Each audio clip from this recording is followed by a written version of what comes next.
In the last video of this series, we went over several pieces of evidence which infer the resurrection of Jesus.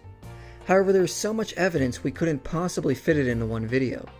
So I want to go over an additional, yet important piece of data that is often missed when evaluating the resurrection theory, and it is the origins of the Christian resurrection belief in comparison to the Jewish messianic expectations of resurrection and the Messiah from that time.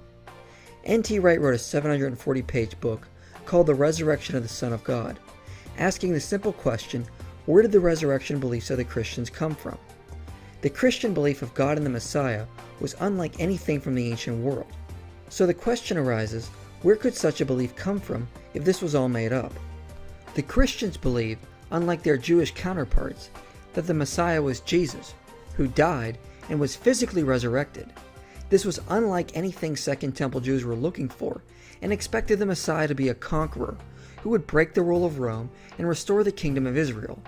No one was looking for or thought God in the flesh would come as the Messiah to die and be physically resurrected in order to save us from our sins. Because of this, a lot of laymen try to claim this belief was borrowed from paganism. However, it is not supported by any New Testament scholarship, for the simple reason that pagans didn't believe it was possible to come back from death. From Homer to Plato, all ancient pagans knew one thing: death was a one-way street. Aeschylus said, "Once a man has died and the dust has soaked up his blood, there is no resurrection." Callimachus wrote a dialogue of someone asking a soul in Hades if there was a way out. "O Charideus, what of the world below? Much darkness. And what of an upward way? A lie." In the Iliad and Odyssey, the theme is pretty obvious. Once you are dead, you stay dead. When Priam mourns the death of her son Hector, Achilles tells her, "Lamenting for your son will do you no good at all. You will be dead yourself before you bring him back to life." Later in the Odyssey, Odysseus journeys to the underworld and engages with dead spirits.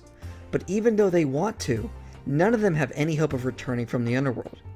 As soon as a spirit leaves the white bones, and the ghost, like a dream, flutters off and is gone.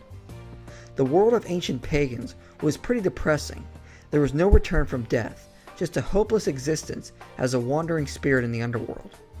Later on, there is a bit of hope in the works of Pindar, Plato, and Cicero, who argued although the body would die, the soul was immortal and would leave this world for a better spiritual existence. There was in fact a heaven the pagans could hope for, but it was not a bodily resurrection. In fact, a bodily resurrection was something that would have disappointed them, who hoped for liberation from the physical and to be transformed into a spiritual existence. As N.T. Wright says, neither in Plato nor in the major alternatives just mentioned do we find any suggestion that resurrection, the return to bodily life of the dead person, was either desirable or possible. One of the few tales of a return to bodily life in the ancient pagan world can be seen when Hercules rescues Alcestis from the underworld. But this can hardly be interpreted as what the Christians believed in, which was an eternal physical existence. Alcestis could only be classified as a resuscitation, which is brought back to a mortal existence, and it is expected they will die again. Whereas resurrection was more understood as coming back to life in a transformed, glorified body, and never dying again. And it was expected that Alcestis was only resuscitated, and would die like everyone else, and be trapped in the underworld eventually. Celsus and other pagan critics also dismissed these stories as impossible and mere fiction. Pagans did not take such stories seriously, nor make them their core doctrine.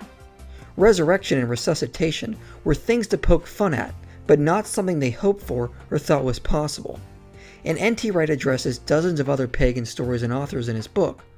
Basically, you either followed Plato and didn't want a bodily resurrection, or you were a follower of the old ways in Homer and knew you would not get a body again.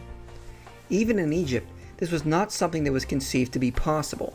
In Egypt, there was no eschatology, no apocalypse, no collective cataclysm, because there was no crisis. Death was life. In Egypt, death was just a continuation of life, not the end and the need for the hope of a bodily return. Death was just the next step of bodily life in the next world, but there was no return to this world. So like the rest of the pagan world, death was the end of the existence in this life, which is unlike what the Christians believed about their own future and what they had thought had already happened to Jesus. However, many laymen across the internet want to tell us Jesus was just copied off of pagan deities who were also physically resurrected. But this could not be further from the truth, and this is why scholars do not take these theories as credible. Many of these pagan deities were not human who were physically resurrected, but were metaphorically resurrected along with the crop cycles, or with the setting and the rising of the sun, like with Horus. Horus died every night, so to speak, and was resurrected in a sense when it rose. As N.T. Wright says, did any worshippers in these cults from Egypt to Norway at any time in antiquity think that actual human beings, having died, actually come back to life? Of course not. These multifarious and sophisticated cults enacted the god's death and resurrection as a metaphor, whose concrete referent was the cycle of seed time and harvest, of human reproduction and fertility. Stanley Porter says, bodily resurrection is not part of such cults and their beliefs. This pagan idea of gods dying and rising did not fit with the idea of how resurrection was actually defined in Christianity, that is, of a physical human body dying and coming back to life in a transformed, glorified body.